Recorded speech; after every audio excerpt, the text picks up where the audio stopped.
So basically अगर overview को समझो कि जो जर्नल और लेजर का प्रोसेस है, जिसे हम रिकॉर्डिंग का प्रोसेस कहते हैं, वो हमने 2 पार्ट में देखा है पूरे 11th में। मैं बात कर रहा हूं रिकॉर्डिंग एंड क्लासिफाइंग की, एक्चुअली दोनों चीजों की। तो ये जो रिकॉर्डिंग और क्लासिफाइंग का काम देखा, ये हमने 2 पार्ट में देखा, है ना। पहला पार्ट तो खैर बहुत ही छोटा है, तो इसलिए उनको ज्यादा जगह की जरूरत नहीं है। कि आप एक जर्नल बना रहे हो और जर्नल से डायरेक्टली लेजर क्रिएट हो रहे हैं। ये एक छोटा सा काम जो हम कर रहे हैं रिकॉर्डिंग और क्लासिफिकेशन का, जिसे हम एक्चुअली चैप्टर 8 एंड चैप्टर 9 का नाम देते हैं। So this is one of the way of doing the journal, कि जर्नल सीधा बनाया और हमने सीधा लेजर पे पोस्ट कर दिया, ठीक है। दूसरा तरीका जो होता है दैट इज बेसिकली कि हमने सब डिवाइड किया पहले जर्नल को, that is there is subdivision of journal. तो ऐसी क्या प्रॉब्लम आई कि हमें सब डिवाइड करना पड़ गया जर्नल को। बेसिकली स्मॉल ऑर्गेनाइजेशंस के लिए तो ये ठीक है, पर जहां ऑर्गेनाइजेशन बड़ी हो जाती है वहां ये सिस्टम नहीं चला सकते आप, क्योंकि ट्रांजैक्शंस बहुत ज्यादा होंगी और हमें उसे स्प्लिट करने में फायदा है। तब हम जाके आए ये सब डिवीजन ऑफ जर्नल पे, जिसे हम सब्सिडरी बुक कह रहे हैं। और इसे फिर हमने डिवाइड किया 6 पार्ट्स में, that is cash book, purchase book, sales book, purchase return book, sales return book and the journal proper. तो यही जर्नल जो है वो चेंज होके ये बना है ना, यही जर्नल जो यहाँ पे हम बना रहे थे चैप्टर 8 और 9 में, अब वो बदल के चैप्टर 10 और 11 हो गया। So there is no basic difference between this two. ये और ये सेम कहानी है, बस फॉर्मेटिंग चेंज हुई है तुम्हारी, क्योंकि अल्टीमेटली दोनों जगह आप रिकॉर्ड कर रहे हो और फिर इनसे जो है हमारे को फर्दर लेजर क्रिएट करना होता है, और आगे का प्रोसेस तो है ही है।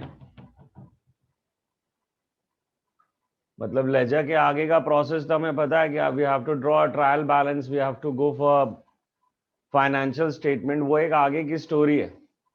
बट मैं पैरेलल ये बता रहा हूं कि as far as chapter 8 and 9 and 10 and 11 are concern, ये दोनों सेम चैप्टर्स है। It's just that the way of presenting the things have changed. यहाँ प्रॉपर जर्नल एंट्री के थ्रू हम आगे जा रहे थे, यहाँ पे थोड़ा सिस्टम हमने आसान कर दिया, और कहीं ना कहीं ये डिवीजन स्पेशलाइजेशन के बेसिस पे कि डिपार्टमेंट वाइज एक बुक मेंटेन हो पाए, कि सेल्स डिपार्टमेंट कैश डिपार्टमेंट अपना अलग अलग मेंटेन कर रहा है। एंड जरूरी नहीं है यही डिवीजन हो, division could be anything. You may have just कि भाई कैश बुक और परचेज बुक और सेल्स बुक ही बनाया, तेरे रिटर्न्स की नहीं है उतनी ज्यादा पॉलिसीज।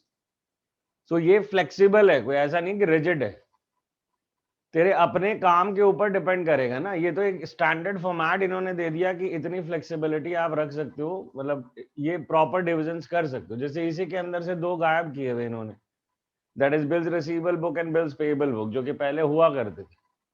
तो that is on the requirement, ये फ्लेक्सिबल होता है। ये जरूरी नहीं है कि आपको ये 6 ही एग्जैक्टली बनाना है, depend on your own need.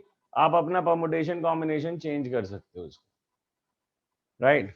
So that is the overview कि जो अभी तक हम करते आए हैं वो एक्चुअली हमने एक ही काम को 2 बार किया है। वैसे थोड़ा और पीछे जाऊं तो वेरी स्मॉल के लिए हमने अकाउंटिंग इक्वेशन किया था सेम रिकॉर्डिंग के लिए, राइट। यानी कि जो चैप्टर 5 था इससे पहले, वो क्या था, that was also recording method ना। वो भी तो तरीका क्या था कि हम रिकॉर्ड कर रहे थे उसके transaction, but that was for very very small businesses जहां पे दिन के 4 5 6 ट्रांजैक्शंस होते।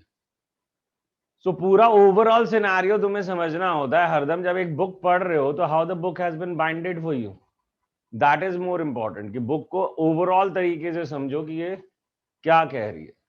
सो लाइक जो थ्रेड है वो क्या है, थ्रेड है चैप्टर 5 जिसमें हमने पढ़ा अकाउंटिंग इक्वेशन। वहां पर भी हम 2 इफेक्ट पे जिंदा थे कि 2 इफेक्ट क्या होते। फिर हम थोड़ा आगे गए, हमने double entry book keeping system सीखी, हमने ये सीखा, इसमें भी कहानी वही 2 इफेक्ट्स की थी, बट प्रेजेंटेशन हमने चेंज किया, हमने प्रॉपर सिस्टम ऑफ रूल्स लेके आए हम, और फिर जब हम आए, जब हमें रूल्स आ गए तो हमने इसको और थोड़ा एक्सप्लोर कर दिया। ठीक है, तो ये प्रैक्टिकल लाइफ में ये चीज असल में काम आती है, जब प्रैक्टिकली डील करोगे तो तुम्हें जाके ऑर्गेनाइजेशंस में ये चीजें मिल रही होंगी, राइट? तो now let's start with cash book.